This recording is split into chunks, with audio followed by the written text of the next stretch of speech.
भोजपुरी के trending star Khesari Lal Yadav निकल गए सबसे बड़ा धोखेबाज। ट्रेंडिंग स्टार खेसारी को लेकर ऐसा खुला पोल कि आपको जानकर उड़ जाएगा होश। खेसारी लाल को पवन सिंह बनने में 7 जन्म लेने पड़ेंगे, आ गया सच्चाई। सारी जानकारी इस वीडियो में।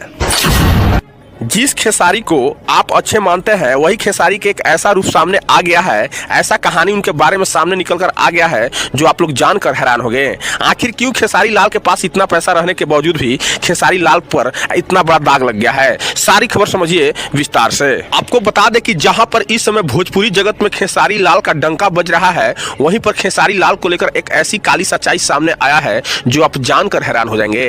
यही नहीं, सबसे बड़ा धोखेबाज कैसे निकल गए खेसारी, सारी जानकारी बताएंगे इस वीडियो में। इसके लिए वीडियो के अंत तक बने रहें और इस तरह के वीडियो देखने के लिए मीडिया टीवी को फॉलो जरूर करें ताकि इस तरह की खबर सबसे पहले आपके पास पहुंचे। वैसे भोजपुरी के ट्रेंडिंग स्टार